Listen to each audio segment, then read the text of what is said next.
All right. Oops. Are you not pausing? It's not even pausing. Wait a minute. Oh.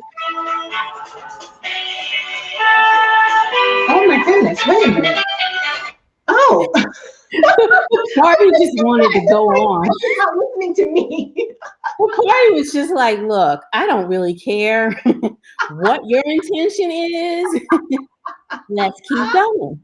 Exactly. I'm gonna keep playing. Oh, that's the first time that has happened. Oh my goodness. Okay, Yeah, it's me. It's me. it's you. Oh, you'll take the blame on that. Okay. Okay. Well, happy Friday, everyone. It's your girl Esha here, Carnivalista and Chief of Events by Ashe, where we plan unique and life-changing Caribbean experiences. And I'm so excited today. I am in the hot seat, people. I am in the hot seat today. And a little bit about that in a sec. But first of all, if you are watching live, please leave a hi in the comments. Let me know how you're doing today on Friday. And if you're watching this on YouTube, please subscribe to our channel and like this video if you want more videos like this about travel, food, getting your life together in general, and Carnival, of course. And it is all about Carnival today because, as I said earlier, I am in the hot seat with my good family, as I like to call her, friend, family. Kioka Dunstan of Kioka Coaching. Hello. Hi, everyone. Happy Friday. Is that what we said? Happy Friday. Yes. Happy Friday. And oh my gosh, Kioka, I am so excited to do this interview with you because we're going to be talking about my first Trinidad Carnival experience. And it's not something I've talked about on camera before, honestly. I've written about it, but it's crazy. Yeah. Now you understand why I'm so excited. It's so insane to me. I mean, when you think about, well, when I think about Carnival, I think about you. So the very fact that we've not had this on camera yet is, well, I know. Yes. Agreed. And I look forward to more Carnivalista stories in the future. I mean, that's going to be incredible, but what a wonderful way to start off the Carnivalista journey. Agreed. So I will turn it over to you. And I don't know if you wanted to do a brief introduction of yourself to the folks watching. Yes, I could do that. So hello, everyone. Again, my name is Kioka, and I am family of Carnivalista. And, Yes. and the reason I wanted to come on is because, as Esha said, it's weird that I've known her now for, I'm not even going to say how many years. I know, right? Yeah, I'm not even going to go there.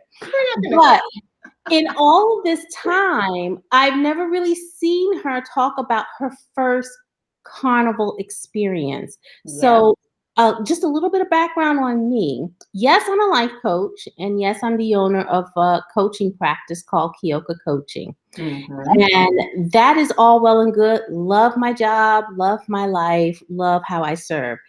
The thing though is I really enjoyed my very first Carnival experience in 2016. So shout out to everyone who either has been to Carnival and can really take that memory lane trip back to their first Carnival experience. And shout out to the ones who are preparing for your first Carnivalista experience. So yes. Oh, I love that intro. Thank you. That's great. Yes. I have plenty to share on my own, but honestly, I think when we talk about Carnival, one of the things that comes to mind is, okay, well, what is the big deal? So right. I should also let you know that I'm American, born, raised. I was born in New York. I live in North Carolina. Mm-hmm. So Yes, I've seen, you know how you've been to for the New Yorkers, you've been on Easter Mhm. Parkway, so you've seen the parades and all of that, and you say, "Oh, that's fun," but it's nothing like an actual carnival. And Yeah. so, who better to share that experience with us than the one who coined the term Carnivalista Lifestyle in the first place? Esha Herbert Davis. Yes. So is it okay if I go ahead and jump in to Definitely, okay. definitely. After an introduction like that, girl, you can do what you want. That was I love that. She gave me license. Scary. So here's my first question, Miss Carnivalista. yeah. You talk a lot, you've written a lot about the carnival experience, but Mhm. how tell me, what was your actual first carnival? How did you find out about carnival to begin with? Yes, great question. So, um, for those who do know me, And I do, yes. who know my family at least, let's put it that way. Carnival and the Caribbean carnival culture, to be clear, even clearer, runs in my blood. My mom played mass. My maternal grandmother, my dad's mom, no, not my dad's mom, my mom's mom, played mass as well. And they didn't play the little costumes like this. They played like the big, ones that you kind of carry on your shoulders and pull along the road, like the big queen, king, or individual costumes. That's what they did. Um, they've always been involved in the Caribbean carnival culture in some way, shape, or form, from making costumes, being in the mass camp, and just being involved in the music and the culture. So I was raised in all of that. Very, very young. We would go to Kitty's Carnival, which is there's many Kitty's Carnival around the world. But when we were younger, we lived in Trinidad, so we would go to Trinidad Kitty's Carnival, pan competitions, soca competitions. We would go to all of those as children. And then as teenagers, it was Caravan in Toronto because we moved back to Canada. And it would be Caravan in Toronto, going to all of those competitions again, with mom and with dad, and going to the parades and seeing all the costumes and being involved and fully immersed in all of the music. So it has always been a part of my life. And you did talk about Labor Day Carnival. We have tons of family who live in Brooklyn, so we have been there several times to experience, Labor Day Carnival, or the West Indian Parade, as it's called. And Caravan is now called the Toronto Caribbean Carnival. I have to call it by its new name, but it will always be Caravan. What was that again? Toronto Caribbean Carnival. That's what it's called now, TCC. Okay. But it will always be Caravana to me. So anyway, but it's always been a part of my life. And my first carnival experience as a child was actually when I was 2-ish. And my dad actually reminded me of that a few years ago as I was writing Carnivalista Lifestyle, my book. And of course, I don't remember it, but he thinks it's the funniest thing ever, because he's like, now you're so big into mass and stuff. When you first went down to the parade when you were 2, you were crying, you were afraid of the costumes and the music was Really? yeah, that was my first carnival experience, and I was not having it. Obviously, I got over that. Obviously. Obviously, I got over that, right? But yeah, that was my first carnival experience. I was 2-ish, and there's actually this you know how they develop pictures in squares to tell you how old the picture is, first of all. There's actually a picture of me on my mom's hip, and you can tell by my face, like, I'm not hiding any emotion. I am not happy. And that was actually my first carnival. I have little beads, wooden beads in my braids, and mommy's holding, and I'm clinging to her for dear life. Yes. That energy, you were not feeling it too. No. So that was actually my first one as a child. Yeah. My first one as an adult was in 1998. So fast forward many, many, many years. And that was my first Trinidad Carnival experience as a young adult. And that was just completely blew my mind in many more ways than one. But those were my two firsts, if you want to call them that. Yes. So here's the thing, though. So now you have two carnival firsts to think about. You have the 2-year-old one and the 1998 one. Yeah. So, and you said that you have Trinidad Carnival in your blood. Oh yeah, for sure. So what was it about your first Trinidad Carnival that got you hooked? The 1998 one. I know the retake. Yes, the one that said, "Oh, now I must go every year." Exactly. Because it really took one. It only took one, and I was completely hooked.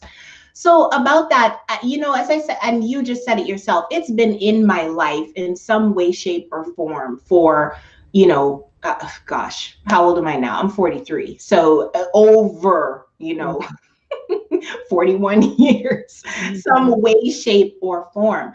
But in 1998, the first time I got to experience it as an adult in Trinidad, it hit differently. And I really believe the difference is, and I tell this to people who I talk to, clients who I talk to, who are wondering, okay, what's really the difference? I've been to Labor Day, I've been to Caravana, I've been to Miami Carnival. Right. And really the difference for me is there's two things. The first of it is the freedom, because you are free to dance anywhere.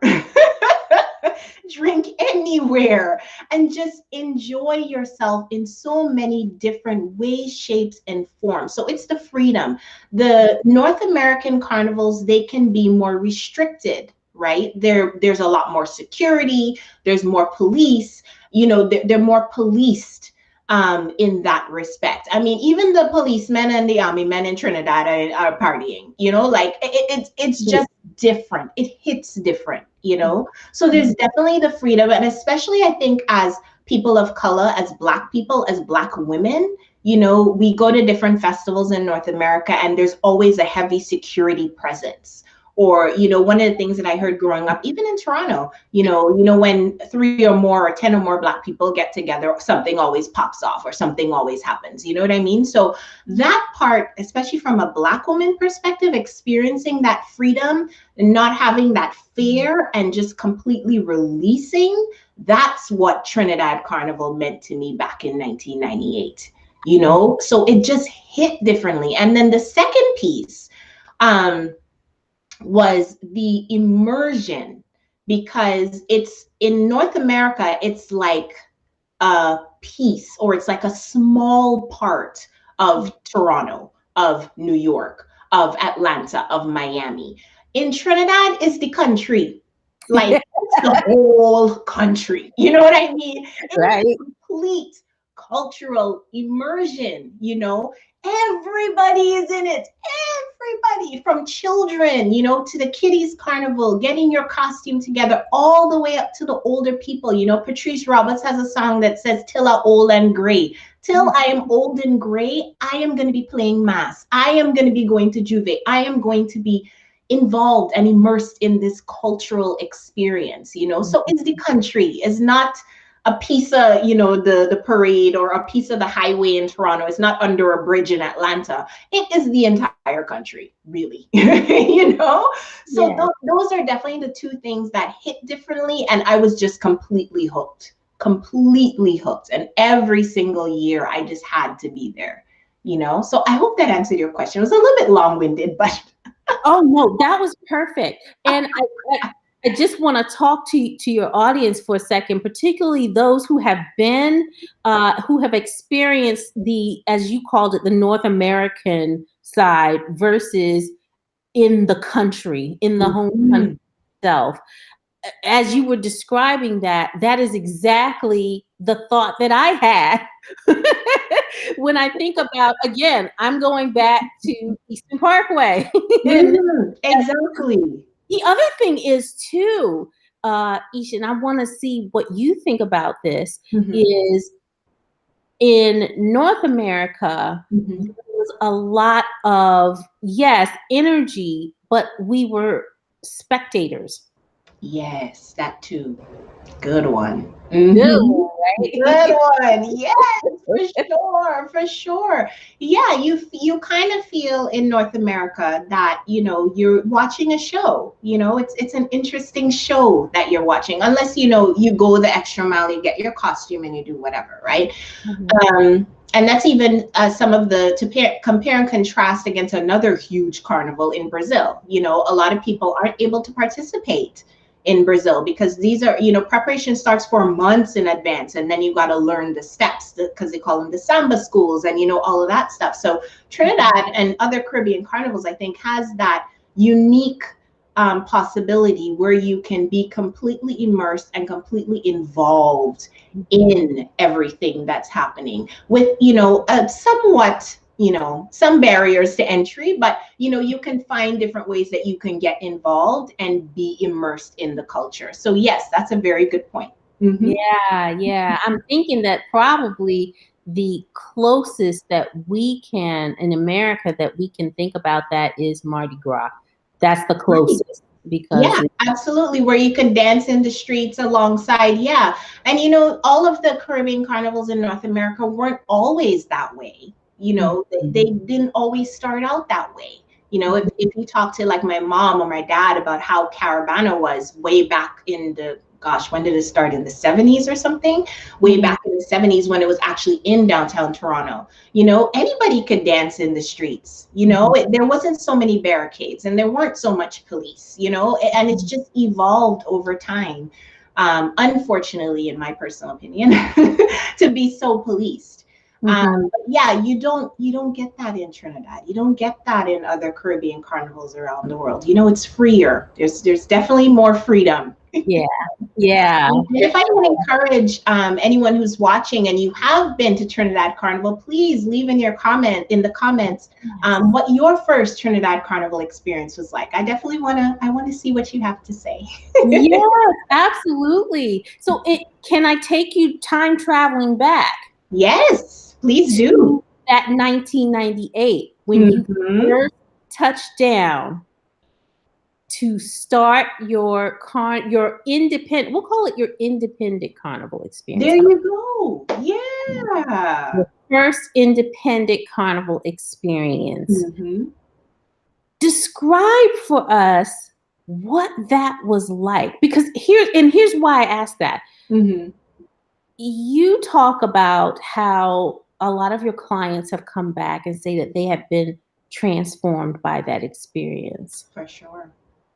I'm wondering what the transformation experience was like for you for your very first carnival, independent carnival. Independent carnival.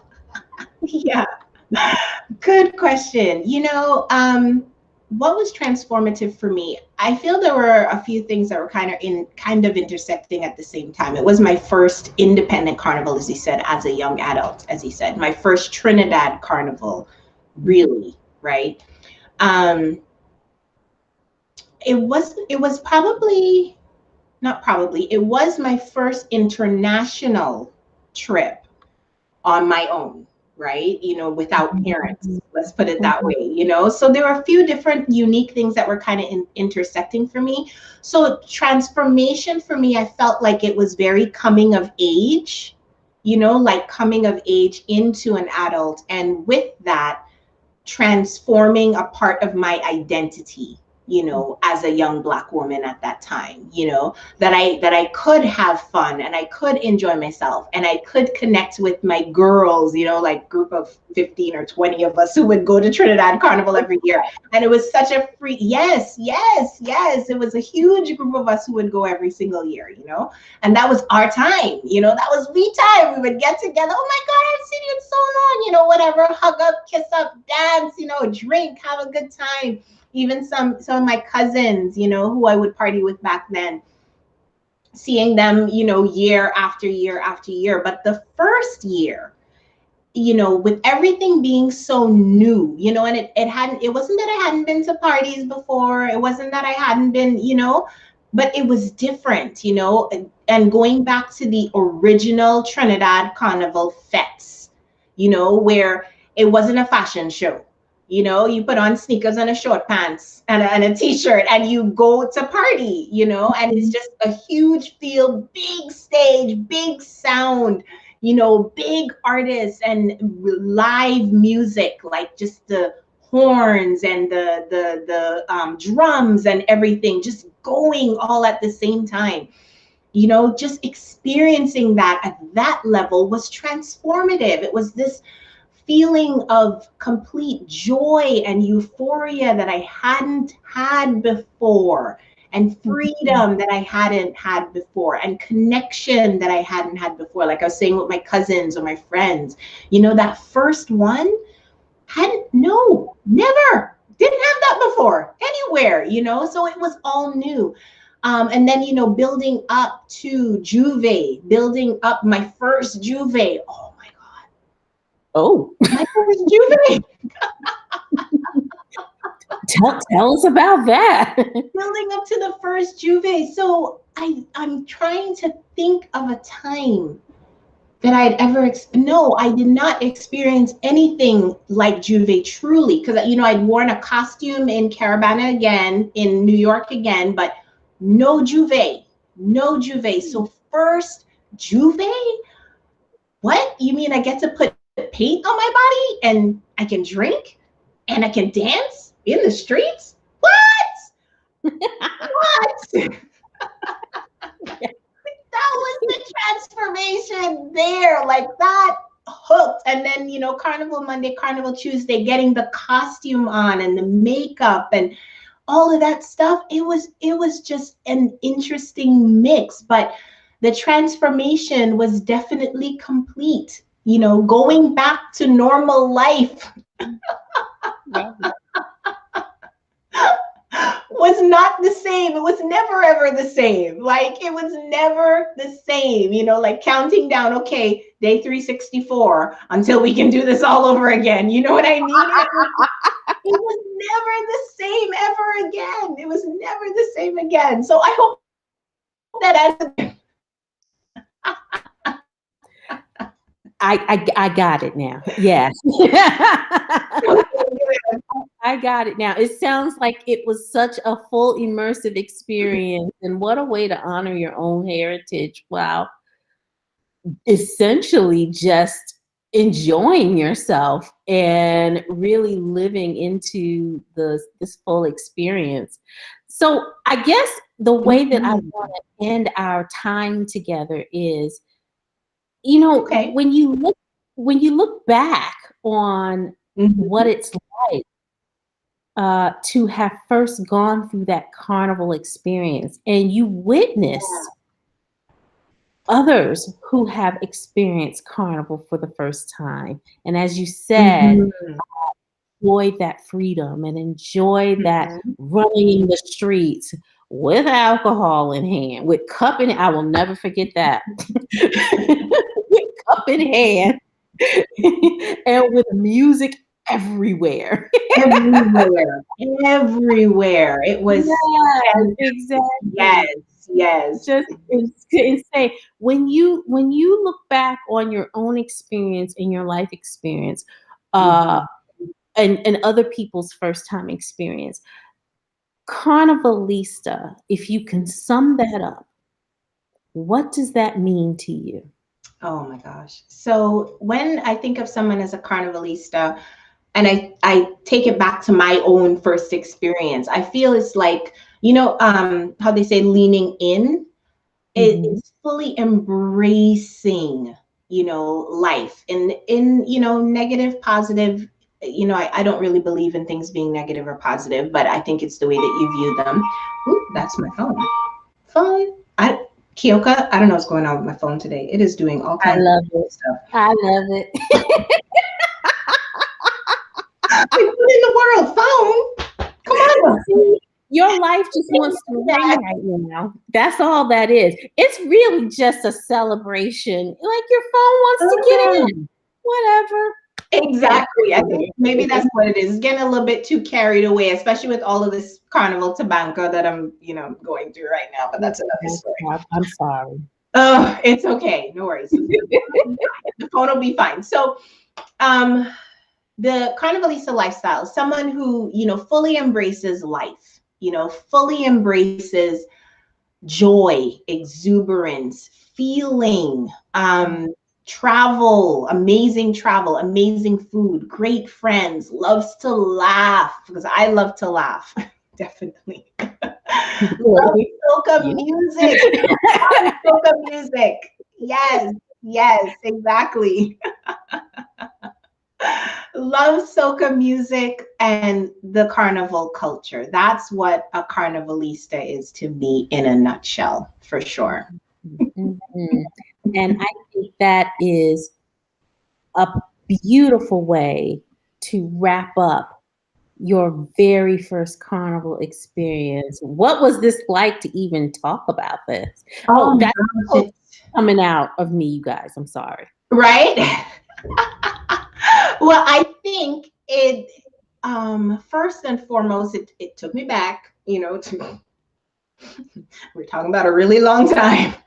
It was a long time ago, but it's so good. Just even remembering, my first Trinidad Carnival costume, it was ugly. It was really ugly. The color was not flattering to me at all, but boy, did I have a great time in it. Did I have an amazing time in it? Let me tell you, that costume was in pieces by the end of the day, okay? I was dancing everywhere in this ugly costume that I didn't like. It was the only one that my cousin could get for me.